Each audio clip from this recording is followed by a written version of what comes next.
नमस्कार, मैं सुमित जैन। आप देख रहे हैं media world news network Pune. आज हमारे इस एपिसोड के अंदर हमारी आज की गेस्ट है पुष्पा जी कटारिया। यह बहुत ही बड़ी सामाजिक कार्यकर्ता है, साथ ही कटारिया टेक्सटाइल की वह पार्टनर भी है। ऐसे बहुप्रतिभा की धनी पुष्पा जी से हम आज बातचीत करेंगे। सबको प्रेरित करने वाली पुष्पा जी कटारिया मैम, आपका इस प्रोग्राम के अंदर मैं आपका सहर्ष स्वागत करता हूं और आपसे पहला प्रश्न यही पूछता हूं कि किस तरह की आपकी जर्नी रही है। जय जिनेन्द्र, जय महावीर। मेरा नाम पुष्पा महावीर कटारिया है।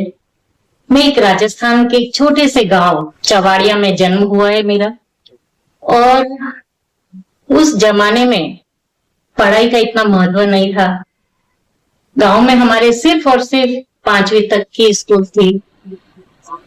5वीं तक पढ़ाई की, फिर 1 साल राणावास हॉस्टल में पढ़ाई की, बस एजुकेशन समाप्त। गांव में मेरे पेरेंट्स, छोटी सी किराने की दुकान थी, 2 खेत थे और पशुधन था, गाय और भैंस। उनका काम भी वही था और हमें भी वही करना पड़ रहा था। गाय दूना, यानी उनको खेतों में पहुंचाना, गोकोटे फेंकना, गोबर लीपना, फिर खेतों में जाना, पेरेंट्स की वहां पे मदद करना। और उसके अलावा रोज की रूटीन की जर्नी थी सर पे पानी लाना। यानी स्कूल जाने से पहले भी 10-15 मटके घड़े पानी लाके घर पे रख के फिर स्कूल जाना। ऐसी मेरी जर्नी थी।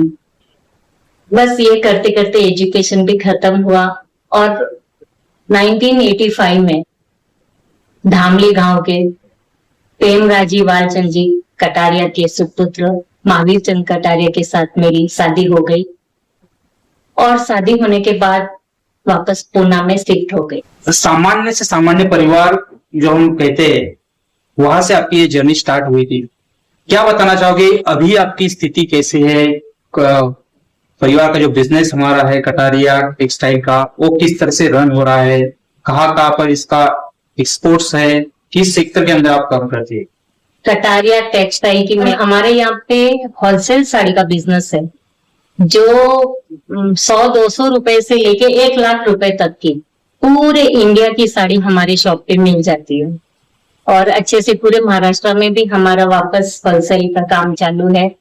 बस भगवान की कृपा से अच्छा है और अच्छा चल रहा है। तो राजस्थान से पुणे महाराष्ट्र के अंदर कैसे आना हुआ? कि आपकी जन्मभूमि जो राजस्थान थी उसको छोड़कर अभी कर्मभूमि आपने महाराष्ट्र के लिए बनाया। दोनों राज्यों के अंदर क्या डिफरेंस लगा या फिर कैसे सामान्यता इसकी यहाँ पर आपको मिली? हमारी जन्मभूमि तो राजस्थान है, पर बिजनेस के लिए कोई कर्नाटक, कोई तमिलनाडु, कोई महाराष्ट्र ऐसे शिफ्ट हो जाते थे। तो मेरे पति शादी से पहले ही पूना में शिफ्ट हो गए थे।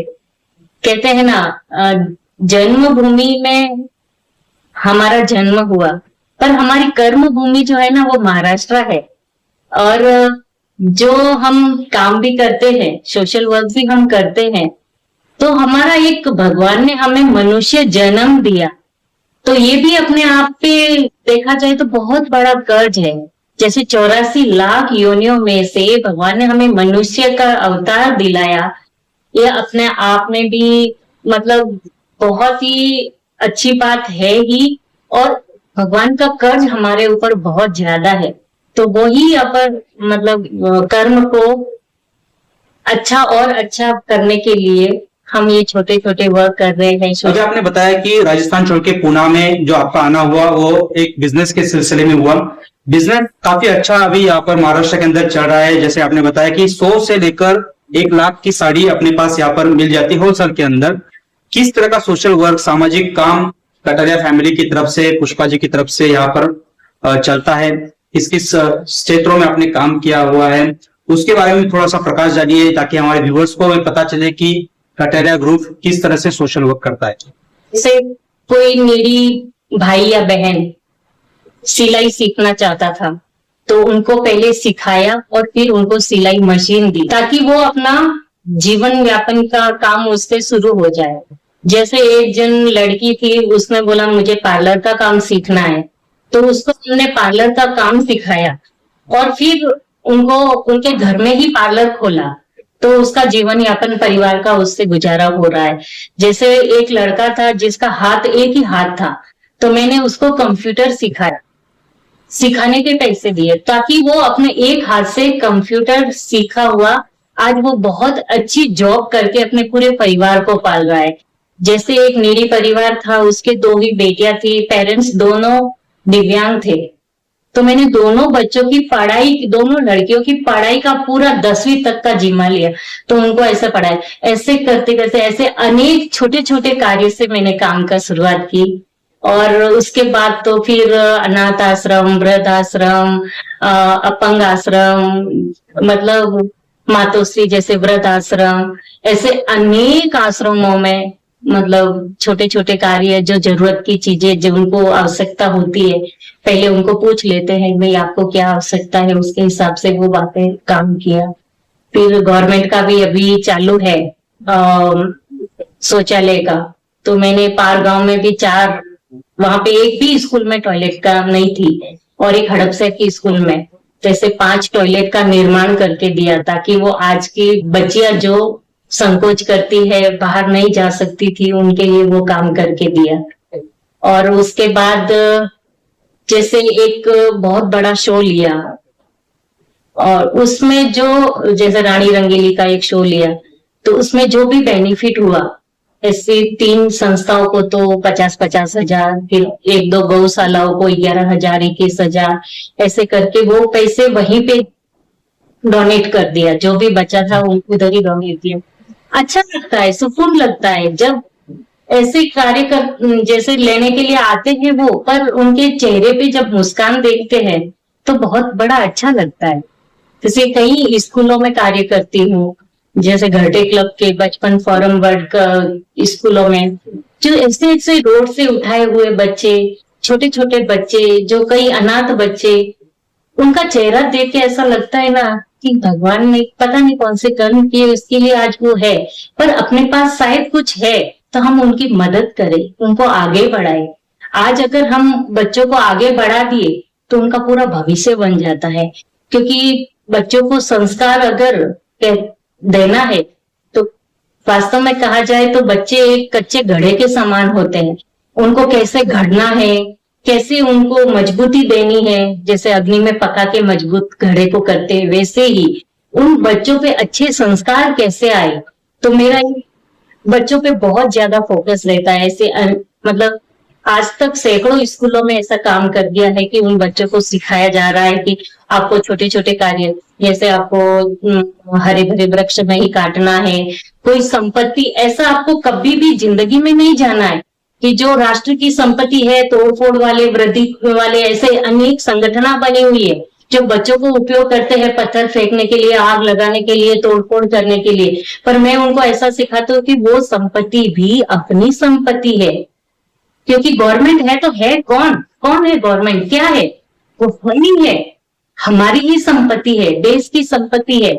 तो हमें उनको नुकसान नहीं पहुंचाना है, उनके अच्छे कार्य में आपको आगे बढ़ना है और ऐसी वृद्धियों में आगे नहीं बढ़ना है, जैसे चोरी नहीं करना है, झूठ नहीं बोलना है।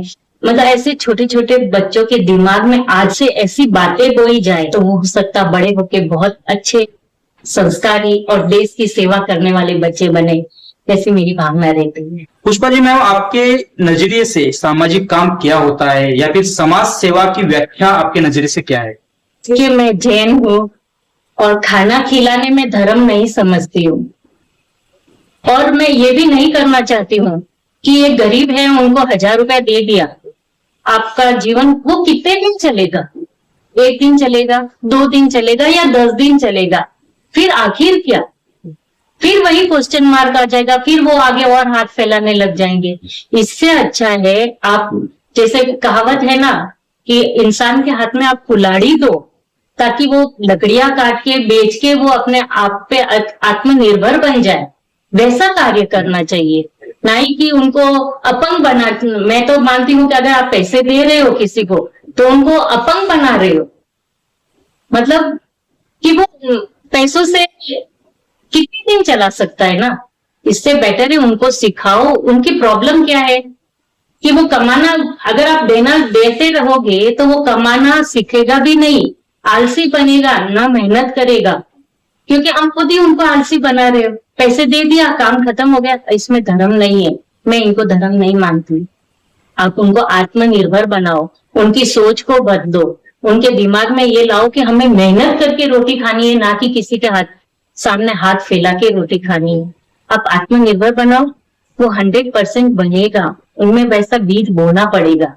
जैसे मेरे कार्य ऐसे गांव में भी किया है, जैसे गांव में धामली गांव में एक ऐसा कैंप लगाया जिसमें करीब 17-18 गांव के लोगों को बेनिफिट दिया।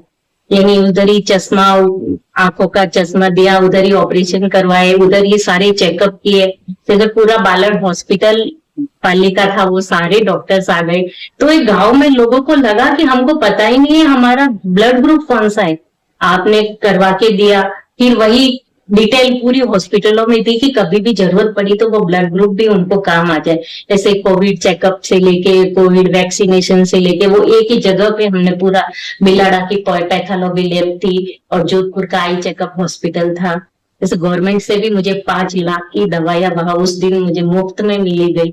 गवर्नमेंट हमेशा अच्छे लोगों का साथ देती है, मैं ये पूरा मानती हूँ। वैसे अनेक कार्य, मुझे बस कैंसर चेकअप एक अभियान भी चलाया था पूना में मैंने, जो 16 दिन 16 वेन्यू पर, रोज का अलग अलग वेन्यू, रोज की अलग अलग व्यवस्था पर काम करना अच्छा लगा मुझे, जिसमें अनेक बहनों को कैंसर निकला। फिर उनको हमने एक हॉस्पिटल से टाइप करके दिया, पर उनको ये नहीं बताया कि आपको यहीं पे इलाज कराना है। और 16 दिन 16 वेन्यू में करीबन 4,500 लोगों का, लेडीजों का चेकअप हुआ, जिसमें मेमोग्राफी, पेप्समेयर सब कुछ था उसमें। मुझे वो संतुष्टि मिली कि शायद वो माँ बची जिनको कैंसर हुआ था। तो और ना ये भी नहीं किया कि आपको यहीं पे इलाज कराना है, नहीं, हमारा काम इतना ही था कि आपको बता दिया। अब आपको रास्ता आगे का आपको चुनना है, कहाँ इलाज कराना है, कहाँ नहीं। आयुर्वेदिक डॉक्टरों के पास भी मैं उनको लेके गई, खुद साथ में लेके गई। बस अच्छा लगता है ये सब काम करने। मैम, जैन धर्म हमें सिखाता है कि सत्य अहिंसा के राह पर चलिए। भिक्षा में दुक्कड़म में अंदर हम हर प्राणी मात्रा से क्षमा भाव की भावना रखते हैं। तो ये जैन धर्म के गुण जो आज की समाज के हर युवा पीढ़ी को या फिर आने वाले जनरेशन के अंदर किस तरह से कारणीभूत हो सकते हैं अच्छी लाइफ जीने के लिए? जैन धर्म सत्यवादी, वो कहता है आप सत्य की राह पे चलो, आप सत्य की ही भाषा अपनाओ, कड़वा बोलो ही मत, कभी ऐसे लाइन भी मत बोलो कि आगे वाले को हर्ट हो। कोई काम भी मत करो कि आगे वाले को नुकसान हो। अब बस कहते हैं ना, भगवान महावीर ने अनेकांतवाद भी बताया। जैसे एक पहलू के 2 लाइन हो सकती है, जैसे कि एक सिक्का के 2 पहलू होते हैं, छापा भी और कांटा भी। वैसे ही भगवान महावीर ने कहा है कि आपकी बात भी सत्य हो सकती है, पर मेरी बात भी सत्य हो सकती है। तो उनकी दृष्टि से उनकी बात सत्य है, तो मेरी दृष्टि से मेरी बात सत्य है। तो उसमें उलझना ही नहीं है कि मैं ही सच हूं, मैं ही सत्य हूं, मेरी ही बात राइट है, आगे वाले की गलत है। आगे वाला भी सत्य हो सकता है। इसीलिए किसी से ये एग्रीमेंट मत करो, उलझो मत, बस उसमें से रास्ता चुनो, आगे बढ़ो। आगे हमें क्या करना है, अच्छा मार्ग बताया है भगवान महावीर ने, तो उन्हीं की राह पे चलो। गलती हो सकती है, न चाहते हुए भी हो सकती है, तो बस क्षमा याचना मांगो, खमत खाना कर लो, बस मन को हल्का रखो। बोलते ना, कर्मों का बोझ आप लेके जितना घूमोगे उतना वो बढ़ता जाएगा। और ये भाव में भी अपन कई बार ऐसे कर्म उदय में आते हैं, पूर्व के बोलते हैं ना, हजारों भव के भी कर्म उदय में आ सकते हैं, तो उनको हम कभी कभी भुगतते भी है। तो अब ऐसा कोई कर्म क्यों बांधे जो अगले भाव में हमें भुगतना पड़े। तो बस सत्य की राह पे चलते हुए भगवान ने हमें शायद इसीलिए कैपेबल भी बनाया है कि हम बहुत कुछ कर सके। और सत्य की राह पे चलने वाला व्यक्ति कभी भी डगमगाएगा नहीं, कभी भी वो निराश नहीं होगा, कभी भी वो भटकेगा नहीं, बस उनमें हौसला चाहिए। महावीर की शिक्षा के अंदर उन्होंने बताया कि सत्य की राह पर चलो, अहिंसा की राह पर चलो। अनेकांत साधुवाद जो जैन धर्म का बहुत ही बड़ा मूल्यवान सिद्धांत है, जो हर पहलू, मतलब जिस हिसाब से मैम ने अभी उदाहरण दिया कि सिक्के के दो पहलू हो सकते हैं और दोनों सही है, सिक्का तो एक ही है, उसी तरह से हर आदमी की हर चीज की बात उसके राह से सच हो सकती है, लेकिन उसको देखने का नजरिया हमारा पॉजिटिव होना चाहिए। मैं आपका कार्ड देख रहा था अभी, जिसके अंदर हम देख सकते हैं कि आपके बहुत सारे पद के ऊपर आप काम कर रहे हैं। मैं आपको पढ़ के सुनाना चाहता हूं, मुझे भी याद नहीं रहेंगे कौन कौन से पद के ऊपर पुष्पा जी काम कर रही है। पुष्पा जी पार्टनर है कटारिया टेक्सटाइल की, प्रेसिडेंट है सेवा सिद्धि फाउंडेशन पुणे की, सर चिटनीस है जिला परिषद पंचायत समिति आघाड़ी पुणे की, महाराष्ट्र राज्य प्रमुख है all India Jain minority foundation महिला इकाई की, प्रेसिडेंट है तेरापंथ महिला मंडल पुणे की, प्रेसिडेंट है मारवाड़ युवा मंच मिड टाउन पुणे की, मीडिया प्रभारी है जैन तेरापंथ न्यूज की, सलाहकार है बचपन फोरम वर्ल्ड की, सदस्य है confederation of all India traders Delhi की, सदस्य है भारत विकास परिषद पुणे की, सदस्य है युवा हक अभियान पुणे की, सदस्य है जागो ग्राहक जन जागृति मंच पुणे की। मतलब एक ही महिला इतने सारे अलग अलग संस्थाओं जो कि बहुत अच्छे से काम पूरे समाज के अंदर करी है, ऐसे अनेक संस्थाओं के ऊपर अलग अलग पदों के ऊपर उनका काम है, और साथ ही अपना बिजनेस भी देखती है, घर का पूरा काम भी देखती है। ऐसा उनका काम हम यहाँ पर आपके सामने रख रहे हैं। मैम, इतना सारा काम होने के बावजूद भी आपने हमारे लिए समय निकाला और हमारे व्यूवर्स के लिए आपकी जो भी अच्छी अच्छी बातें हैं वो आप बता रही हैं। नवरात्रि चल रही है, स्त्री शक्ति का जागर हर जगह हो रहा है। क्या बताना चाहोगे आज की स्त्री को, आज की महिलाओं को, घर परिवार को संभालते हुए, उनके कामकाज को संभालते हुए किस किस तरह से अपना जीवन यापन करना चाहिए, क्या संदेश देना चाहोगे आप? हमारे भारत के पद प्रधान मोदी जी के पास भी 24 ही घंटे होते हैं और हमारे पास भी 24 ही घंटे होते हैं। काम कितना भी हो, अगर टाइम मैनेजमेंट का एक बार आपने प्रॉपर कर लिया तो किसी के लिए भी कोई भी काम करना कठिनाई नहीं होती है। एक दिन में आप 5-6 काम तो ऐसे आराम से, जो घर के अलावा बाहर के भी आराम से कर सकते हैं। बस हौसला, हिम्मत और जोश हो और साथ में टाइम मैनेजमेंट हो तो कोई भी कार्य करने में कठिनाइयां नहीं आती है। महिलाओं को ये भी कहना चाहती हूँ, महिला बोलती है मैं मोटी हो गई, मुझे जिम जाना पड़ेगा, मुझे कोर्स करना पड़ेगा जिसमें मेरी बॉडी वेट लॉस हो। पर क्यों? अब कोई भी काम हो ना घर का, उधर जाके भी आप लाख रुपया 2 लाख रुपया मंथ का देके भी आप वेट को लॉस करते हो और फिर 2 महीने के बाद वही की वही हालत, वही की वही आंखें खड़े हो जाते। इससे बेटर है आप घर के काम करो। ऐसे घर के दिन भर के लिए हम 2-2 बाई नहीं 4-4 बाइयां रखते हैं, उसमें से आप एक कम कर लो। आप काम का चॉइस कर लो कि ये काम मैं कर सकती हूँ, इसके लिए बाई नहीं रखती हूँ। वो काम करो, सच में बहुत मजा आएगा, बहुत अच्छा लगेगा, फ्रेशनेस रहेगा कि मैंने अपने घर का काम किया है, मन पसंद का काम किया है। तो छोटा बड़ा काम कोई भी हो, बस आप करो। ये मत सोचो कि कैसे करूं यार, अच्छा नहीं लगता। किटी पार्टियों में भी जाते हो, कितना टाइम बर्बाद करते हो। ठीक है, एक इंसान की लाइफ में वो भी होना चाहिए, 1 हो 2 हो 3 हो, बस हो गया। उससे ज्यादा क्यों आप वहां पे टाइम वेस्ट करते हो? इससे बेटर है लोगों की खुशियां ढूंढो, सोशल वर्क करो, सामने आओ। मेरे से भी अगर कोई जुड़ना चाहता है ना तो आप जुड़िए, मेरा कांटेक्ट नंबर भी दे देती हूँ। आप ऐसे लोगों को खुश करोगे ना, फिर देखना अपने चेहरे पे भी इतनी अच्छी खुशी आएगी, स्माइल आएगी कि वाह मजा आ गया। तो ऐसा काम करना चाहिए। यदि इतना अच्छा कोई काम कर रहा है और उनको समाज की नजर उनके ऊपर न हो, ऐसा तो हो ही नहीं सकता। पुष्पा जी के बारे में हम बताएंगे तो अभी जो मैंने कार्ड बताया उनके कामों के बारे में, किस किस पदों के ऊपर वो काम करती है, इन सारे कामों को देखते हुए समाज के तमाम संस्थाओं ने उन्होंने अलग अलग पुरस्कारों से उनको नवाजा है, हम बड़े बड़े हस्तियों के हाथों से उनको मिले हैं। मैम क्या बताना चाहोगे, आपको तो बहुत पुरस्कार मिले हैं, लेकिन फिर भी हमारे प्रेक्षकों को जरूर जिज्ञासा है कि कौन कौन से पुरस्कारों से आपको नवाजा है, उसके उसके बारे में क्या बताना चाहोगे? पुरस्कारों की लिस्ट में तो करीबन 125 के आसपास हो गए, अच्छा खासा घर भर गया है।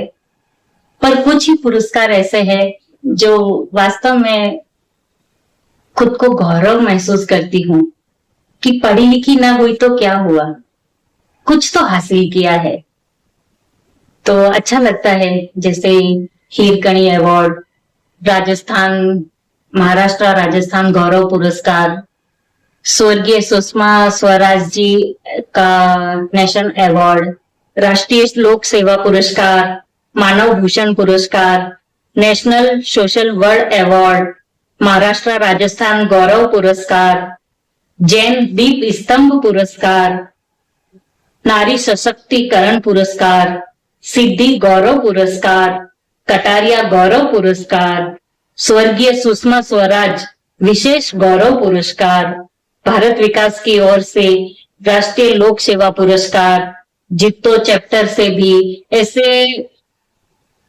सैकड़ों अवार्ड मिल चुके हैं छोटे मोटे करके। और अच्छा लगता है जब लोग कहते हैं कि वाह जीवन हो तो ऐसा होना चाहिए।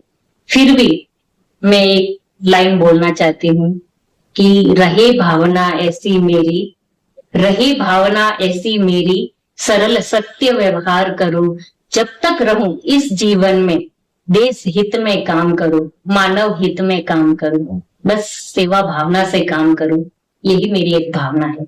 और एक बात बताना चाहती हूँ, मेरे 2 बेटे हैं, 2 बहुएं हैं जो मुझे हर वक्त सपोर्ट करती है।